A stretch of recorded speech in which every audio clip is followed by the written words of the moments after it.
Hi guys, welcome to my channel. Today I will discuss about the relationship between total productivity and marginal productivity.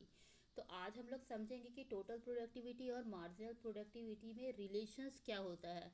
तो जैसा कि आप देख सकते हैं इस टेबुलर रिप्रेजेंटेशंस में दिखा रहा है कि जैस फैक्टर ऑफ प्रोडक्शन क्या है। फैक्टर ऑफ प्रोडक्शन है, फिक्स्ड फैक्टर है 111। यानी कि मान लीजिए आपके पास लैंड है, ठीक है, वो क्या है, वो तो फिक्स्ड है, land will be not change.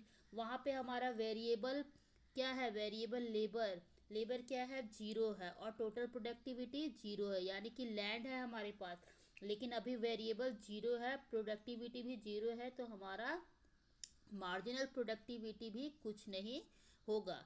अब जैसे जैसे क्या हो रहा है, हमारा वेरिएबल फैक्टर यानी कि लेबर जो है, लेबर का यूनिट क्या हो रहा है, बढ़ रहा है। तो यहाँ पर हमने एक लेबर को यूज़ किया है उसी फैक्टर पे। फिक्स्ड फैक्टर क्या है, लैंड।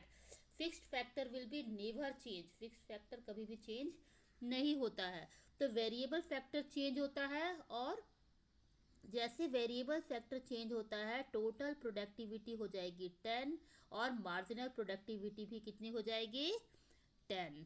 इसी तरीके से जब वेरिएबल फैक्टर 1 से 2 जाएगा तो टोटल प्रोडक्टिविटी हो जाएगा 30, और मार्जिनल प्रोडक्टिविटी हो जाएगा 20। यानी कि जब 30 में से हम लोग क्या करेंगे, माइनस कर देंगे कितने को, 10 को। 30 में से हम लोग माइनस कर देंगे 10 को, तो हमारा क्या मिल जाएगा, मार्जिनल प्रोडक्टिविटी। अब देखिए इसी तरीके से जैसे हमारा बढ़ रहा है क्या, फैक्टर, वेरिएबल फैक्टर बढ़ रहा है 3, तो हमारा क्या हो गया, टोटल प्रोडक्टिविटी कितना हो गया, 45, और हमारा मार्जिनल प्रोडक्टिविटी कितना हो गया, 15। यानी कि 30 में से 45 को माइनस किया गया तो मार्जिनल प्रोडक्टिविटी आ गया। इसी तरीके से हम 4, 5, 6 वेरिएबल्स भी निकाल लेंगे। तो ये हो गया रिलेशनशिप टेबुलर रिप्रेजेंटेशन के द्वारा। अब हम इसे समझेंगे डायग्राम से। आप देख सकते हैं कि यहाँ पे क्या है, टोटल प्रोडक्टिविटी, ये जो है वो टोटल प्रोडक्टिविटी है, और ये जो लाइन है वो है मार्जिनल प्रोडक्टिविटी। तो टोटल प्रोडक्टिविटी और मार्जिनल प्रोडक्टिविटी का कर्व हम इस तरीके से देख सकते हैं। तो पहला रिलेशन क्या होगा, as a long as TP increases, TP क्या हो रहा है, इंक्रीज कर रहा है इंक्रीजिंग रेट में, टिल पॉइंट पी। यानी कि ये जो पॉइंट है पी, यहाँ तक टीपी क्या हो रहा है, बढ़ रहा है इंक्रीजिंग रेट में।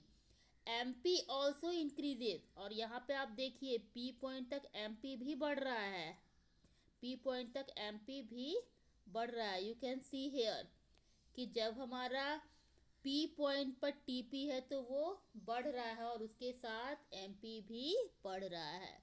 वहीं पे हम सेकंड पॉइंट कहेंगे कि when TP increases at diminishing rate, जब टीपी बढ़ रहा है किसमें, डिमिनिशिंग रेट यानी घटते हुए स्तर पे, तो एमपी डिक्रीजेज, तब एमपी क्या हो गया है, डिक्रीज कर गया। आप देख सकते हैं यहाँ पे एमपी डिक्रीज कर रहा है। It starts happening when 3 units of labor are employed and continues till 5 units of variable factor। ये कब ऐसा हो रहा है, जब 3 वेरिएबल्स जो क्या हो रहा है, यूनिट का लेबर का बढ़ाया जा रहा है, कंटिन्यूअस 5 यूनिट्स तक वेरिएबल फैक्टर होता है। थर्ड नंबर है when TP reaches its maximum point M, जब टीपी क्या हुआ, मैक्सिमम पॉइंट एम तक रीच कर गया, पहुंच गया है मैक्सिमम पॉइंट एम तक, एन तक। आप देख सकते हैं एम पी बिकम्स जीरो, तब एम पी क्या हो गया है, जीरो हो गया है। यहाँ पे आप देख सकते हैं टीपी मैक्सिमम पॉइंट एम तक पहुंचा है, तो मैक्स एम पी क्या हो गया है, जीरो। एंड पॉइंट पे एमपी हो गया है जीरो, इसे हम याद रखेंगे।